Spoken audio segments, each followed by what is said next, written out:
Hello, મારું નામ છે મયુર ચૌહાણ. તમે મને છેલ્લો દિવસ અને કરસનદાસ પેઇન્ડ્યુઝ જેવી ગુજરાતી ફિલ્મમાં અભિનય કરતા જોયો હશે. અત્યારે વાત કરવી છે આરાધ્યા ક્લાસીસની, જ્યાં બોર્ડ, ગુજકેટ, JEE અને નીટ જેવી એક્ઝામની તૈયારીઓ એક જ જગ્યા પર થાય છે. અને આરાધ્યા ક્લાસીસ સાથે મારા મિત્ર છે અલ્કેશ બારોટ, એ જોડાયેલા છે. તો એમને ખૂબ ખૂબ શુભકામનાઓ અને join Aaradhya classes. Thank you. Hi students, કેમ છો? મજામાં? યસ, અવાજ ઓળખી ગયા ને? હા. તો આજે હવે ચેપ્ટર નંબર 4ના સ્વાધ્યાયના 22, 23, 24, 25 સળંગ 4 દાખલા પર વાત કરીશું. ઓકે, ચાલો. મજા આવશે હો લેક્ચરમાં. ખબર જ છે ને, સોહમ સર દાખલા ભણાવે એટલે કેવું આમ. સ્વાધ્યાયનો 22મો દાખલો છે. ચલાઈ ગયા. શું કીધું છે? I તથા J અનુક્રમે x અને y અક્ષ પરના એકમ સદિશ છે. ઓકે, કોઈ જ વાંધો નહીં. સદિશ I પ્લસ J તથા I માઇનસ J ના મૂલ્યો અને દિશા કઈ હશે? સિમ્પલ છે. તો ચલો આપણે સ્ટાર્ટ કરીએ દોસ્તો. જો ભાઈ, પ્રશ્ન કહે છે કે આ એક સદિશ છે I caret plus J caret અને આ બીજો છે I માઇનસ J કેરેટ. આમના મૂલ્ય અને દિશા શોધીએ. સૌ પહેલા એક કામ કર, આને P નામ આપી દે ને. હા, ચલો જુઓ. અહીં ધારો કે P બરાબર I પ્લસ J અને Q is equals to I minus J. બંનેને નામ આપી દીધા. હવે પહેલો પ્રશ્ન, હા, કે સદિશ P નું મૂલ્ય અને દિશા. તો ચલો, આ પહેલો વિભાગ છે સદિશ P માટે. ઓકે, ચલો અહીંયા લઈ લઈએ મૂલ્ય. કઈ રીતે લેવાનું ભાઈ? મૂલ્ય માટે છે ને, આમ આ જે સદિશ હોય ને, હા, એના સહગુણકો ખરા ને, 1 અને 1, એના વર્ગ કરવાના. રાઈટ? આટલા બધા દાખલા ભણ્યો છે તો ખબર જ હશે. પછી અંડર રૂટ કરવાનું. ક્લિયર? આવી ગયું એનું મૂલ્ય. તો શું થાય? √2 એટલે 1.41 થાય ભાઈ એનું મૂલ્ય. સિમ્પલ છે. હા, પછી દિશા. તો ચાલ દોસ્ત, દિશા પણ શોધી નાખીએ. દિશા એટલે ખબર છે ને સૂત્ર, tan થીટા બરાબર y ઘટક અપોન x ઘટક. ચલો, તો y ઘટક શું છે એનો? 1. x ઘટક બી શું છે? 1. એટલે tan થીટા બરાબર 1 આવ્યું, તો થીટા બરાબર tan ઇનવર્સ 1. તને ખબર છે tan ની કિંમત 1 ક્યાં થાય? 45 ડિગ્રી. હા, ખ્યાલ તો છે દોસ્ત. તો આ તો ઈઝી છે યાર. હા, આ તો બિલકુલ સરળ લાગ્યું. અને દોરવું હોય તો દોરી બી શકાય. દાસ, ખરેખર જગ્યા ઓછી પડશે. ના, ચલ દોરી. એવું જગ્યા ઓછી પડે, નવું પેજ લઈશું. એ વળી આળસ છે એનું. જો આપણે અહીંયા મસ્ત જગ્યા બનાવીએ મારવાડી બુદ્ધિથી. Yes, I am Marwari and I am proud of that. Yes, આ જગ્યામાં દોરતા શીખવાડું. જો સપોઝ આ રીતે કરમ, આ વાય અક્ષ ને આ છે ભાઈ તારું એક્સ અક્ષ. બરાબર ને? એક્સ અક્ષ અને વાય અક્ષ, નેગેટિવ એક્સ અને નેગેટિવ વાય. હવે જે સદિશ P તે જેને ધાર્યો છે આને, એ એક્સ અક્ષ સાથે 45 ના ખૂણે છે. 45 ના ખૂણે છે તો કઈ રીતે દોરી છે ને? કાગળ દોર દે એમ 45 ના ખૂણે. બે તો નહીં ચાલે. પેન બદલો સાહેબ. એ બદલીએ દોસ્ત. જો આમ એક્ઝેક્ટલી મિડલમાંથી આ થઈ ગયું તારું સદિશ P 45 ના ખૂણે. ક્લિયર થઈ ગયું ચિત્ર? હવે આગળ વધ ને દોસ્ત. હા, તો આગળ બહુ બધું છે બે. આની અંદર જ બીજો પ્રશ્ન છે ને, આ Q માટે. હા, તો અહીંયા બધી માથાકૂટ Q માટે કરીશું. ચલો આમ. ઓકે, તો Q નું પણ પહેલા શું શોધીશું? મૂલ્ય. એ મળી જાય પછી શું શોધીશું? દિશા. એ થઈ જાય પછી દોરી નાખીશું આમાં, હે ને? ચાલો, તો ક્યુનું મૂલ્ય મેં મારી સગવડતા માટે આને પી અને ક્યુ નામ આપ્યા છે. હા, મૂલ્ય માટે આ જે સહગુણક દેખાય ને 1, એનો સ્ક્વેર પ્લસ આનો સહગુણક શું છે? જેનો -1 દેખાય છે ને, હા, આનો જવાબ આવે √2 વિચ ઇઝ ઇક્વલ્સ ટુ 1.41. સમાન આવ્યું મૂલ્ય. હા, ઓકે, નો પ્રોબ્લેમ. હવે દિશા માટે tan આલ્ફા બરાબર y/x. ખૂણો અલગ હશે ને કંઈક તો બદલી દીધો. આમાં થીટા નામ રાખ્યું તો આમાં આલ્ફા નામ રાખ્યું. તો બીજો tan આલ્ફા બરાબર y ઘટક અપોન x ઘટક. y ઘટક કેટલો છે? -1. x ઘટક કેટલો છે? 1. તો આમાં શું થયું ભાઈ? tan આલ્ફા બરાબર -1 આવ્યું. તો આલ્ફા બરાબર -45 ડિગ્રી આવે કે ના આવે? બિલકુલ આવે બે, ગભરાવા નહીં. પણ આ -45 નો મતલબ શું સાહેબ? -45 નો મતલબ નીચે તરફ. તો ચાલો નીચે તરફ દોરીએ. આ સદિશને લીલા કલરથી દોરીએ. હા, -45 નીચે તરફ આમ દોરાયું ને? હા, આ છે આપણું -45 એટલે આલ્ફા. બોલો, ક્લિયર છે? ઓકે. પણ એકચ્યુઅલી આપણે વાત થઈ હતી આગળના લેક્ચરમાં બી, અને આજ ફરીથી કહી દઉં. આ જે ખૂણો છે ને હંમેશા ધન x સાથે જોવાનો. આ રીતે જો આમ બતાવું, આમ ભાઈ આ x અક્ષ હોય ને, હા, અને સદિશ તારો સપોઝ આમ હોય તો ખૂણો આમ વિષમ ઘડી દિશામાં જોવાનો હોય. આમ ધન x સાથે આટલા ખૂણે છે. પછી સપોઝ આ સેજ આમ થઈ ગયું તો અહીંથી ફરી જો ધન x સાથે આટલો મોટો થઈ ગયો ખૂણો સાહેબ. કોઈ સદિશ આમ હોય તો અહીંયા ફરીથી જો ચિત્ર ગુચ્છમ થઈ ગયું. ધન x સાથે કોઈ સદિશ આમ હોય તો આમ નીચે નહીં આવવાનું, આમ વ્યવસ્થિત વિષમ ઘડી દિશામાં ફરીને આમ આવવાનું. આમ આટલો ખૂણો કહેવાય એક્ઝેક્ટલી. સમજો? તો અહીંયા બી જ માથાકૂટ છે. -45 એટલે તને આ દેખાયું પણ ના, આપણે એકચ્યુઅલી આમ ફરીને આવીશું ને, આમ આટલો ખૂણો બને. દેખાયો? હા. તો આ એકચ્યુઅલી આખું ફરી ગયો તો 360 થાત, પણ એમાં 45 રહી ગયું ને, તો બાકીનું કેટલું થયું? 315 ડિગ્રી. હા, તો તેવું બી લખી શકે. આલ્ફા બરાબર 360 -45 એટલે કે 315 ધન x સાથે. હાલ ચોખવટ કરજે, ધન x સાથે. બોલ ભાઈ, આવડ્યું ને? બિંદાસ. તો પછી યાર ગભરાવાનું જ નહીં. સોમ સર્વ એટલે પતી ગયું. દાખલાને પૂરેપૂરો ન્યાય આપવાનો જ. ચિત્રમાં બી આપ્યો અને અહીંયા બી આપ્યો. બહુ જૂની કહેવત છે દોસ્ત, ચિત્ર વિદ્યાર્થીના મિત્ર. ચિત્ર દોરવાથી તમને ક્લિયર થઈ જાય. હવે ભાઈ આની અંદર બીજો પ્રશ્ન બી છે, ગભરાઈશ નહીં તું. બીજો પ્રશ્ન તો બહુ જોરદાર છે. ભાઈ જોરદાર કહું એટલે તારે ડરી નહીં જવાનું. હા, તારો ઇન્ટરેસ્ટ ડેવલપ કરવા માટે હું જોરદાર એમ બોલતો. એનો મતલબ એવું નહીં કે બીજી. જો શું કહે છે,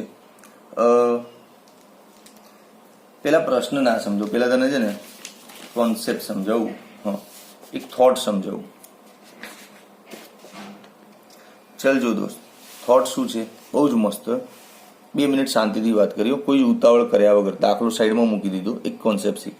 સપોઝ આ તારો x અક્ષ છે આમ, બરાબર, અને આ y અક્ષ છે. ઓકે, હવે હું કોઈ સદિશ લઉં છું અહીંથી, દાખલા તરીકે સદિશ a, અને તો સદિશનો આટલો આ જે ભાગ છે, આ x અક્ષ પરનો આ ભાગ છે, આ શું છે? આ એકચ્યુઅલ a cos થીટા છે ને, કેમ કે થીટા હું અહીંયા લઉં તો આને a cos થીટા કહેવાય ને. પછી આ ભાગને શું કહેવાય? a sin theta, right? Okay, તો આને એકચ્યુઅલી ગુજરાતીમાં શું કહેવાય? x ની દિશામાં સદિશ a નો ઘટક, આવું પણ કહેવાય ને એકદમ પ્યોર ગુજરાતીમાં. x ની દિશામાં સદિશ a નો ઘટક એટલે a cos theta, right? Okay, હવે હું બીજું એક તને કહું કે ભાઈ આ સદિશ p છે સપોઝ, અને આ છે સદિશ a, બરાબર. સપોઝ અહીંયા ખૂણો બન્યો થીટા. હવે અહીંથી ફરીથી આટલો ભાગ છે, આજે આ ભાગ શું દર્શાવે? ડેફિનેટલી a cos થીટા જ દર્શાવે ને. હા, a cos જ. પણ આ વખતે આની વિશે આવું x નહીં બોલી શકે. શું બોલીશ તું? સદિશ p ની દિશામાં સદિશ એ નો ઘટક. સમજો, ખાલી ભાષાનો ફરક છે આમાં. આ ઘટક, આ જે ઘટક છે એક્સ અક્ષની દિશામાં છે ને, એટલે આ વખતે આ જે ઘટક છે એ આ પી સદિશની દિશામાં છે. તો સિમ્પલ છે, પીની દિશામાં એનો ઘટક, આ એક્સની દિશામાં એનો ઘટક. સમજો. તો આ જ વસ્તુ દોસ્ત અહીંયા તને પૂછી છે. જો શું કીધું છે, આ સદિશ એ બરાબર 2i + 3j કરીને કોઈ નવો સદિશ આપ્યો છે આ લોકોએ. ઓકે, એના i + j તથા i - j ની દિશામાં ઘટક શોધો. તો હું લખી લો પેલા ટાઇટલ જો કે ભાઈ સદિશ એ નો, આને આપણે શું નામ આપીને બેઠા છે, પી. હા, પી ની દિશામાંનો ઘટક. તો એકચ્યુઅલી આપણી સમજણ પ્રમાણે શું બનશે, સદિશ એ નો પી ની દિશામાંનો ઘટક એટલે એ cos થીટા પૂછ્યો તમને સિમ્પલી. હા, તો એ ઘટક શોધી નાખીએ ને. શોધવાનું શું આવ્યું, એ cos થીટા. આ તો ખબર પડી ને. ઓકે, તો આ પદ ક્યાંથી નીકળશે, અહીંથી નીકળશે. જો આમ એ ડોટ પી કરીએ તો એ પી cos થીટા નીકળે. હવે આ એ cos થીટાને અહીંયા જ રાખ. એ cos થીટા બરાબર એ ડોટ પી અપોન એ. ખ્યાલ તો આવી ગયો ને દોસ્ત શું પૂછ્યું છે. હા, ચલો હવે કાંઈ નહીં સાહેબ, એ ડોટ પી તો એ કેટલો છે આપણી પાસે, આવ્યો ને 2i + 3j. 2i + 3j dot પી ક્યાં છે, પી આ રહ્યો ને,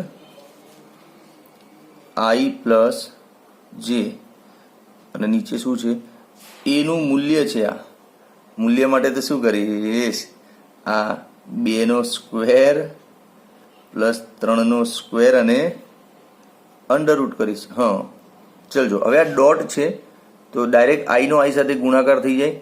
2 એકા 2, પછી 3 એકા 3, 5 અને નીચે શું આવ્યું ભાઈ, 4, 2² 4 અને √13 આવ્યું ભાઈલા.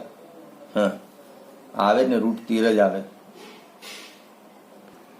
ભાઈ. કંઈક ભૂલ આવી છે, આવી ને. હા, તમે આવા છોકરાઓને આવા સાહેબ. આ એ cos થીટા અહીંયા રહી ગયું, તો પેલું પી જાય નેચ ઓવર, ઓય પી આવે પી. તો પી નું મૂલ્ય શોધવાની જરૂર નહીં. પી નું મૂલ્ય તો અહીંયા શોધ્યું જ તું આપણે આવ્યું જો, √2. હા, તો પછી મેં કીધું દાખલો તો ક્યાંક ગણાયો છે ને જવાબમાં મજા નહીં આવી. આ ટીચરની ઇન્સ્ટિંક્ટ કામ કરતી હોય, કેમ કે આ દાખલા વારંવાર ક્યાંક ભણાય છે ને કોઈક બેચોમાં, એટલે યાદ આવે કે 13 તો કંઈ આવતું નહોતું કોઈ દાડ ભણાવ્યું ત્યારે. અત્યારે ચમ આવ્યું, તો 1 મિનિટ વિડીયો પોઝ કરીને જોયું, વિચાર્યું તો ખબર પડી કે આ લખવામાં ભૂલ છે ઉતાવળમાં. તો એ થાય ભાઈ, આ વિડીયોનું કામ છે. હા, આમ ભલભલા ભફડી જાય વિડીયો બનાવતા. તો આમ લાઈવ ક્લાસમાં ભણાવો ને તો કોન્ફિડન્સ આવે, કેમ કે એમાં 16-17 વર્ષની પ્રેક્ટિસ છે. આ તો હમણાં નવું ચાલુ કર્યું યાર. એ જ રીતે હવે બીજો પ્રશ્ન છે કે આની દિશામાંનો ઘટક. તો ટાઇટલ સેમ ટુ સેમ, સદિશ એ નો સદિશ ક્યુ ની દિશામાંનો ઘટક. એટલે શોધવાનું શું છે, એ cos થીટા જ શોધવાનો છે, પણ ક્યુ સાથેનો, આ પી સાથેનું નહીં. તો સૂત્ર સેમ ટુ સેમ એવું જ બનાવી દઉં છું. એ cos થીટા બરાબર, અહીંથી જ ઉઠાવી લે, કોપી માર, એ ડોટ ક્યુ અપોન ક્યુ બરાબર. હવે એ કેટલો છે, 2i + 3j. ક્યુ શું છે ભાઈ, i - j અને ક્યુ નું મૂલ્ય તો √2 છે ને, આવ્યું ને ભાઈ. હા, હવે બહુ અઘરું નથી ભાઈ, સમજ જરૂરી હતી આમાં. 2 એકા 2, 3 એકા 3 અપોન √2, -1 અપોન √2 આવ્યો ભાઈ આનો જવાબ. આવે જ ને, ના કેમ આવે. બધાને કમ્પ્લીટ ખબર પડી ને આ સૂત્ર કઈ રીતે લીધું. તો કોઈ હું 1 સેકન્ડ ફરી, મને સેટિસ્ફેક્શન ઓછું થયું છે, ફરી બતાવી દઉં. જો સાંભળ, આ કોઈ સદિશ છે એ, સાંભળ છે ધ્યાનથી, અને આ છે સદિશ પી બરાબર, આ છે થીટા. હવે અહીંથી આટલો પ્રક્ષેપ નાખવું આમ, તો આ પદને આપણે શું કહીએ છીએ, એ cos થીટા જ કહીએ છીએ. તો એકચ્યુઅલી આ શું છે, તો એકચ્યુઅલી આ જે એ cos થીટા છે ને એ શું છે, સદિશ એ નો ઘટક છે. અને કોની દિશામાં, આ પી ની દિશામાં. આમ, હા, પી ની દિશામાં. આટલું ગુજરાતી વાંચતા તો આવડે ને. અચ્છા, તો સદિશ એ નો પી ની દિશામાં ઘટક એટલે એનો મતલબ એ કોસ થીટા શોધવાનું છે. હવે આ એ અને પી નું કનેક્શનમાંથી આ પદ નીકળે, જો આમ એ ડોટ પી કરીએ આપણે એટલે એ પી કોસ થીટા બને. હવે પી ને નીચે જવા દો એટલે એ ડોટ પી અપોન પી રહી ગયું શું? એ કોસ થીટા. તો જે પદ આપણે જોઈએ છે એ પદ આ રીતે શોધાય. બોલ, સમજો આખું સાબિતી સાથે સમજણ. હવે તને સપોઝ પ્રેક્ટિસ માટે જો ક્યારેક હું એમ કહું કે ભાઈ સદિશ એમ નો સદિશ એન ની દિશામાં ઘટક શોધ. ચલ ડાયરેક્ટ તને આવો પ્રશ્ન પૂછું તો અહીંથી જ પેટર્ન બનાય. એમ નો એન ની દિશામાં ઘટક, જો એ નો ઘટક છે તો એ અહીંયા આવ્યું, બાકી બે જગ્યાએ શું આવે? પી. તે એમ નો ઘટક છે તો એમ અહીંયા આવે, બાકી બે જગ્યાએ શું આવે? એન. ઉપર સદિશ એન અને નીચે એન નું મૂલ્ય. Yes, this is the pattern. યાદ રહી ને પેટર્ન? હા. ચાલ હજી એક લઈને ફટાફટ. સપોઝ તને એમ કહું કે સદિશ એ નો બી ની દિશામાં ઘટક, સદિશ એ નો બી ની દિશામાં ઘટક, તો શું આવશે? એ ડોટ બી અને નીચે બી. જેનો ઘટક શોધવાનું છે ને તો અહીંયા એક જ આવો. ક્લિયર? આવીને મજા? તો ગાંડા તું આનો સ્ક્રીનશોટ લે. હવે આનો સ્ક્રીનશોટ લે. યસ, ચલ 1 2 and 3. ચાલ દોસ્ત, હવે નેક્સ્ટ દાખલો સ્વાધ્યાયનો 4.23. એ દાખલો લઉં એ પહેલા તને અમુક સૂત્રોની માયાજાળ બતાવી દઉં, ખાલી સમજણ માટે. જો દાખલા તરીકે આપણે સરેરાશ વેગનું સૂત્ર શું છે? સ્થાનાંતર ભાગ્યા સમય છે ને. સ્થાનાંતરનો મતલબ અંતિમ સ્થાન માઇનસ પ્રારંભિક સ્થાન છે કે નહીં આવું? અચ્છા, આ સરેરાશ વેગનું વ્યાપક સૂત્ર છે. વ્યાપક એટલે સ્વૈચ્છિક. સ્વૈચ્છિક એટલે કોઈ પણ ગતિ માટે આ તું લઈ શકે. હા, સરેરાશ વેગનું આ સૂત્ર કોઈ પણ ગતિ માટે લઈ શકે. આમ ચોક્કસ જ નથી કે આ પરિસ્થિતિમાં જ લેવાય. યસ, એ જ રીતે સરેરાશ પ્રવેગનું સૂત્ર જો delta V upon delta T એટલે કે વેગમાં થતો ફેરફાર ભાગ્યા સમય, એટલે કે અંતિમ વેગ માઇનસ પ્રારંભિક વેગ ભાગ્યા સમય. આ બી સ્વૈચ્છિક ગતિ. યસ, સ્વૈચ્છિક ગતિ માટે સૂત્ર મીન્સ ગમે તેવી ગતિ કર આ સૂત્ર લેવાય. પેલા જેવું નહીં લે. પેલા 3 સૂત્રો હતા, ખબર છે? આ 3 સૂત્રો જો બંધન વાળા છે. 3 નહીં 4 સૂત્રો બંધિત છે. બંધિત એટલે બધી નહીં ચાલતા. હા, કયા 3? એક તો જો વી બરાબર V0 પ્લસ AT, આમ સદિશમાં આ રીતે લખાય ને. પછી બીજું R માઇનસ R0 બરાબર V0T plus half AT square. હા, ત્રીજું V square minus V0 square બરાબર 2A ડેલ્ટા R. ચોથું ડેલ્ટા R બરાબર V પ્લસ V0 બાય 2. ક્યાંથી લાવે? બે આખું ચેપ્ટર ભણીને બેઠો છે. આખી સાબિત તો કરી હતી થિયરીની, અને આની પહેલાના વિડીયોમાં આના દાખલા બી કરાયા હતા. હા, હું કહેવા એવું માંગુ છું કે આ સૂત્રો છે ને એની પર ટાઇટલ જ છે. આમ શું ટાઇટલ છે? બોલે, લાલ પેનથી લખું એટલે તને યાદ રહે છે એક સુધી. અચળ પ્રવેગી ગતિ. જ્યારે પદાર્થનો પ્રવેગ અચળ હોય ને દોસ્ત, એવી ગતિમાં જ આ સૂત્રો ચાલશે. આ સૂત્રો દર વખતે નહીં લેવાય. સ્પષ્ટ મના હે આપકો. Do not cross the line. દર વખતે આ સૂત્રો લેવાના નહીં. This is not mom's brothers house. મામાનું ઘર નથી. હા, બરાબર. તો અચળ પ્રવેગી ગતિ તો જ આ સૂત્ર લેવાય, બાકી આ સૂત્ર સ્વૈચ્છિક નથી. એમ આ સૂત્રો સ્વૈચ્છિક ગતિ માટે નથી. નો, પ્લીઝ ના લેતા. બસ આટલી બધી વોર્નિંગ આપી દીધી તને. હવે કઈ નહીં, 23મો દાખલો તને આવડી ગયો. જો ખાલી 23માં શું હતું? જો પ્રશ્ન હતો કે કોઈ સ્વૈચ્છિક ગતિ માટે, આછું દેખાય છે ને, ચોપડી લઈને બેસી યાર. આવું જ વરસાદમાં આવી જ પ્રિન્ટ આવે. કોઈ સ્વૈચ્છિક ગતિ માટે નીચે આપેલા સંબંધો પૈકી કયો સાચો છે? મીન્સ આમાંથી કયા સૂત્રો છે જે સ્વૈચ્છિક ગતિ માટે છે? તો જો આ 4 તો ના જ પાડી દેજે કે નથી. જો બતાવું આ 4માંથી ઓળખ. આ રહ્યું જો સી દેખાય છે, આ બીજું સૂત્ર. તો આ તો ભાઈ અચળ પ્રવેગી ગતિ માટે છે. અચળ પ્રવેગી ગતિ માટે છે એટલે આને તો ના જ પાડો પ્રેમથી કે નો, ધીસ ઇઝ નોટ ફોર સ્વૈચ્છિક ગતિ. ક્લિયર? પછી આ રહ્યું જો, હા આ રહ્યું, આ બી અચળ પ્રવેગી ગતિ માટે છે સાહેબ. અહીંથી આવું થાય ને પહેલું જો. હા હવે જો, તો આને બી પાડ દો ના. ઓકે, આ મને તો દેખાયું જો, બતાવું. સરેરાશ વેગને આ રીતે લવાય જ નહીં. સરેરાશ વેગ માટે તો આવું સૂત્ર છે. ક્યાં ગયું R2 - R1 upon delta t. આ સૂત્ર ક્યાંથી ખબર? અહીંથી આવ્યું જો, આ રહ્યું. આ સરેરાશ વેગનું પદ દેખાય. બે પ્રકારના વેગનો સરવાળો ભાગ્યા 2. બે પ્રકારના વેગનો સરવાળો ભાગ્યા 2 એટલે આ અચળ પ્રવેગી છે. છુપાઈને આવ્યું મારું અંદરથી, આ તો ગોતે ચડાવી દે. આ રીતે તો સોહમ સરે કહી દીધું. હા, અચળ પ્રવેગી છે એટલે આને ના પાડતું. નો, જા બેટા, તું પણ સ્વૈચ્છિક નથી, તું બંધાયેલો છે. જ્યારે પ્રવેગ અચળ હશે ને ત્યારે જ હું તમને લોકોને લઈ શકીશ. આ 3ને આ સ્વૈચ્છિક છે. જો સરેરાશ વેગ બરાબર અંતિમ સ્થાન માઇનસ પ્રારંભિક સ્થાન. આવી ગયું ને? યસ. તો આને પ્રેમથી કહી દો સ્વૈચ્છિક છે.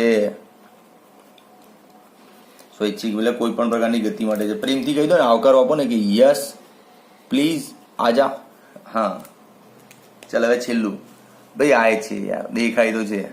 સરેરાશ પ્રવેગ ક્યાં ગયું ને? અંતિમ વેગ માઇનસ પ્રારંભિક. આ ડાબા હાથની આંગળી જો, અંતિમ વેગ માઇનસ પ્રારંભિક. હવે જમણા હાથની આંગળી જો, અંતિમ વેગ માઇનસ પ્રારંભિક. તું આંગળીઓ જોઈ રાખ. Yes, welcome. સ્વૈચ્છિક છે, લાલ અક્ષર से लिख दिया. ક્લિયર?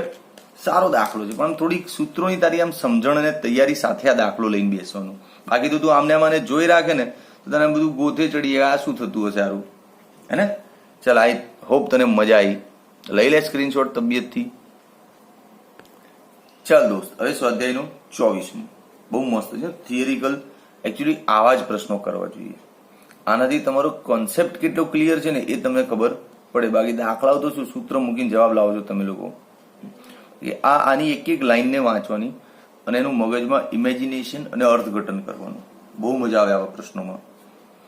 ચાલ હું કરાવું છું, ચિંતા નહીં કર. નીચે દર્શાવેલ દરેક વિધાન ધ્યાનપૂર્વક વાંચો.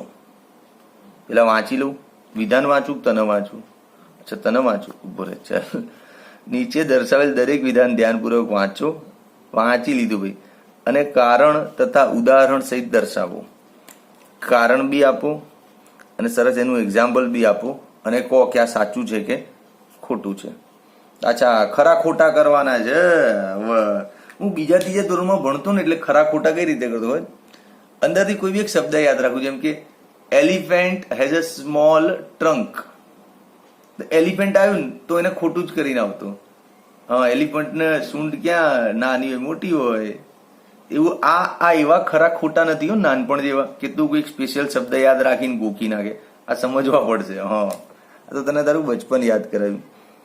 આ અદિશ રાશિ છે એની માટે શું આ 5 સેન્ટેન્સ સાચા છે કે ખોટા છે? તો ચાલો જુઓ. પહેલું જ સેન્ટેન્સ શું કહે છે કે અદિશ રાશિ કોઈ પ્રક્રિયામાં અચળ રહે છે. ખોટું. ઓય હોય, જૂઠું બોલે આ લોકો. કેમ? દાખલા તરીકે તું જો, ગતિ ઉર્જા છે, હાફ mv² એનું સૂત્ર છે ને? તો ગતિ ઉર્જા અદિશ રાશિ છે.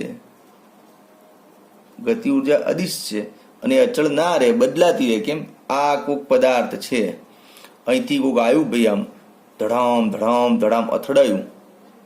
તો અથડાયા પછી આની સ્પીડ ઓછી પડી જાય ને. સ્પીડ ઓછી પડે એટલે એની ગતિ ઉર્જા પણ સ્લો પડી જાય. હા, જેટલું જોશમાં છે, સપોઝ અહીંયા 20 જૂલ ગતિ ઉર્જા લઈને આવ્યો, એ ધડામ બધીને અથડાયો, બોડું ભટકાયું હોય, ભટકાય પછી એની ઉર્જા 7 જૂલ રહી ગઈ વિચક્રની. બાકીની આને આપી એટલે આ દોડવા માંડ્યો આગળ. થપ્પો કરીએ ને આપણે, હા, ખો નહીં રમતા, ખો આપીએ, આને ખો આપી એટલે આ ભાગવા માંડ્યું, ના સ્લો પડી ગયું. એટલે ગતિ ઉર્જા અચળ એવું જરૂર નથી, બદલાઈ જાય અથડામણ. પણ આ અથડાવાની બી પ્રક્રિયા હોય દોસ્ત. અથડામણ 2 પ્રકારની હોય. હા, કયા 2 પ્રકાર? સ્થિતિસ્થાપક અને અસ્થિતિસ્થાપક. હાલ તો તું નાનું બચ્ચું છે, 11મું નવું ચેપ્ટર આવ્યું છે. આ 2 અથડામણના પ્રકાર તને નહીં ખબર હોય તો ખાલી એટલું ધ્યાન રાખ કે નોર્મલી જે રોડ ઉપર બધી અથડાય છે ને ગાડીઓ વાડીઓ, એ લોકોને અસ્થિતિસ્થાપક અથડામણ કહેવાય. બસ આટલું ધ્યાન રાખ. સ્થિતિસ્થાપક અથડામણ શું છે એ તું ચેપ્ટર 6માં ભણીશ. ઓકે, ચાલ. તો આ વાક્ય તદ્દન ખોટું છે લખી દો. ખરા ખોટામાં ખોટું છે. આ એનું એક્ઝામ્પલ. ઓકે, હવે બીજું વાક્ય, ભાઈ બીજું વાક્ય. જગ્યા પછી જતી રહેશે, વાંધો નહીં બે. બીજું વાક્ય, તે ક્યારે ઋણ નથી હોતી. જૂઠા વાળા, ખોટું બોલે છે, ખોટું બોલે. અદિશ રાશિ હોય એટલે એવું બિચારી ઋણ ના હોય, એટલે હોય. હા હોય ને.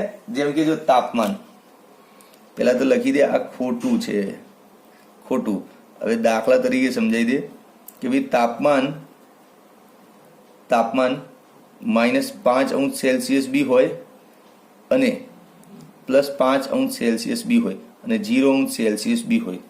એટલે અદિશ છે એટલે એવું બિચારી ઋણ ના હોય. અરે હોય, આ તાપમાન અદિશ રાશિ છે. અદિશ છે છતાંય ઋણ છે ને, -5. હા તો પછી આ જુઠ્ઠા હોય, ખોટું બોલ કરે છે ને, આપણી જોડે ચેક કરાવડાવે છે. ચાલો ભાઈ, આ બધું ભાઈ ગમત છું, કોઈને ખોટું ના લાગી જાય. હા, પુસ્તકવાળા તો બહુ મસ્ત છે, બહુ સારું લખે છે. ચલો જુઓ. હવે અદિશ રાશિ પરિમાણ રહિત હોય. બે યાર, ખોટું બોલવાની કોઈ હદ હોય યાર, આટલું બધું જુઠ્ઠું બોલવાનું. જા ભાઈ જા. પરિમાણ એટલે એમએલટી 0 હોય? ના હોય યાર, આ તાપમાન જ છે. આ તાપમાન ને એમએલટી 0 હોય? ના હોય. તાપમાનનું એકમ કેલ્વિન છે, એનું એમએલટી શું થાય? 0.000 K1 થાય ને. તો પછી યાર, જેમ કે આ ગતિ ઉર્જા હમણાં ઉપર જોઈ દે, ગતિ ઉર્જાનો એકમ શું છે? જૂલ. એને હોય ને 1 2 -2 લે, હોય જ એમએલટી. કોને કીધું ના હોય? એવી કોઈ ભૌતિક રાશિ તો ના બી હોય અદિશ, પણ પરિમાણ રહિત જ હોય. ખોટું વાત. ઓકે ચાલો. હવે જો ભાઈ, ખોટું બોલવાની બધી હદ આ લોકો પાર કરી દીધી. શું કે છે? અવકાશમાં એક બિંદુથી બીજા બિંદુ વચ્ચે બદલાતી નથી. આ યાર, આ ફરીથી યાર, આ લોકો તો હદ કરી નાખે. આટલું બધું શું જૂઠું બોલતા હશો? ખોટું છે. જા જલસા કર. પેલા 4 ખોટા આયા. કેમ? અવકાશમાં એક બિંદુથી બીજા બિંદુ સુધી બદલાય નહીં. કેમ ના બદલાય? તાપમાન જ લઈને બદલાય ને. જો આ એક સળિયો, બરાબર, આ એક સળિયો લે.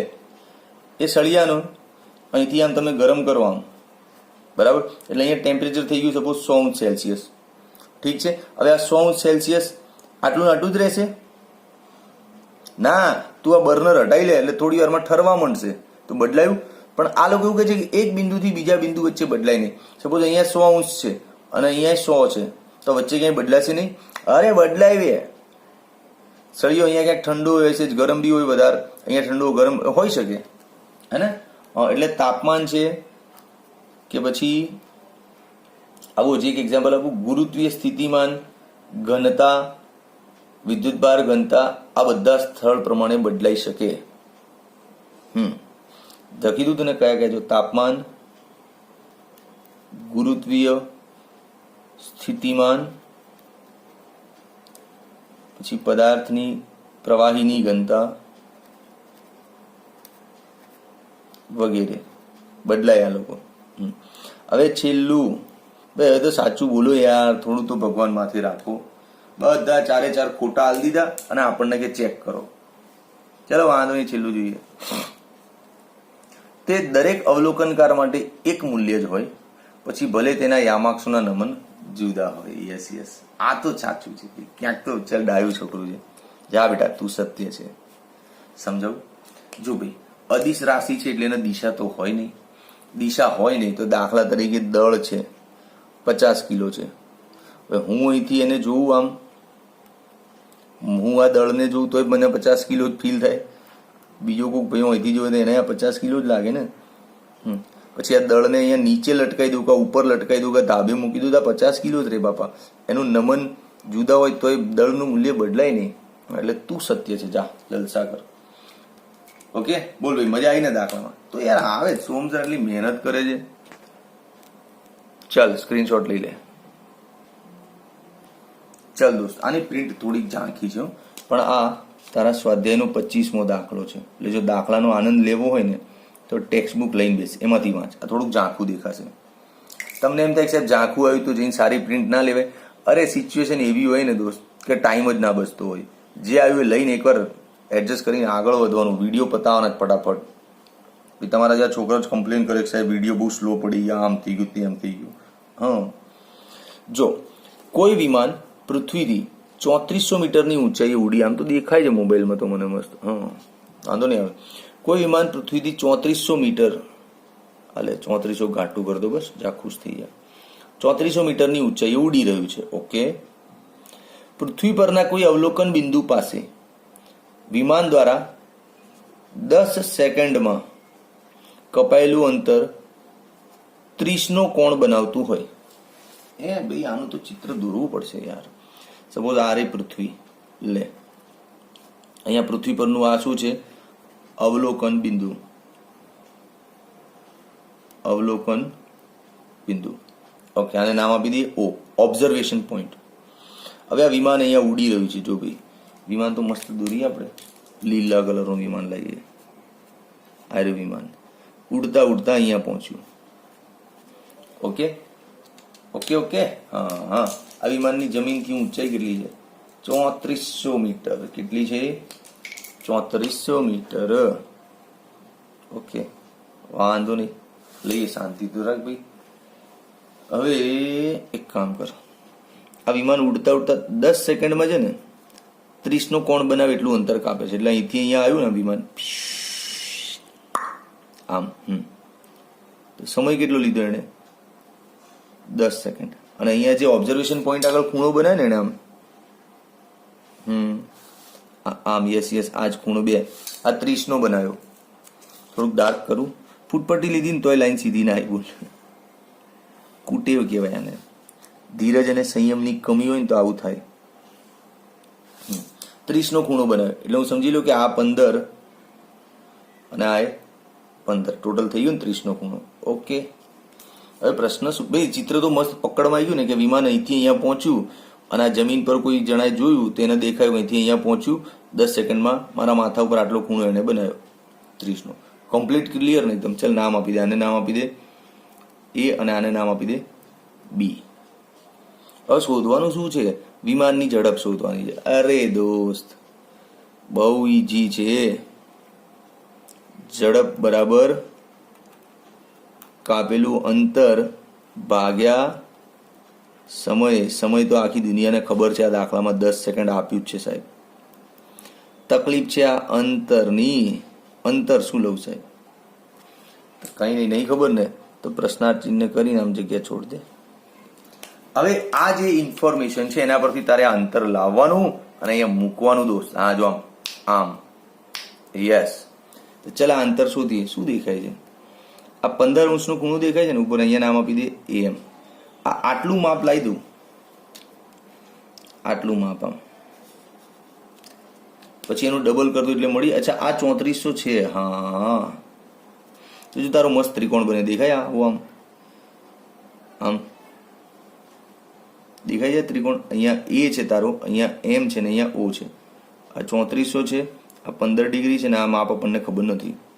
તો ચલ tan 15 બરાબર સામેની બાજુ અપોન પાસેની બાજુ થઈ ગયું ને. આ 15 થીટા 15 અંશની સામે કોણ છે? AM. અને પાસે કોણ છે? આ તો કર્ણ છે બે. આ કર્ણ છે, તું આને ભૂલી જા.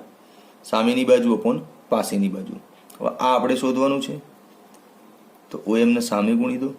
OM into tan 15. OM કેટલું લેવાનું છે? 3400. tan 15. હવે યાર પેલું ટેબલમાં જોતા શીખવાડ્યું હતું ને પાછળમાં, જોઈ લે ને ત્યાં 0.2679 આવશે. બિલકુલ જોઈ જ લેજે તું, બરાબર. એટલે આનો તારે ફાઇનલી જવાબ થશે 910.86 સમથિંગ. આ AM આવી ગયું. પણ આપણે તો આખું AB શોધવાનું છે, તો માટે AB શું થાય? ડબલ ઓફ AM, હે ને? તો 910.86 નું ડબલ કેટલું થાય? 1821.72 મીટર સમથિંગ થાય. આ તારું અંતર છે. હા, વિમાન અહીંથી અહીં પહોંચ્યું ને, આમ તો મૂકી દો અહીંયા 1821.72. એટલે 1821.72 ભાગ્યા 10. એટલે જવાબ શું આવ્યો? આ પોઈન્ટ અહીંયા 182.172 મીટર પર સેકન્ડ. આ ઝડપનો આન્સર છે ભાઈ. બોલ દોસ્ત, મજા આવી ના વિડીયોમાં? તો પછી તો બિંદાસ કમેન્ટમાં લખ કે અરે સાહેબ આવું ભણાવતા રહો. હા, તો કમેન્ટ લખ અને બહુ મજા આવી તારા દોસ્તોને બી શેર કર. હા ચાલ દોસ્ત, બોલે સ્ક્રીનશોટ સરખો લેવો પડશે તારે. ચાલ લઈ લે screenshot. Okay bye take care.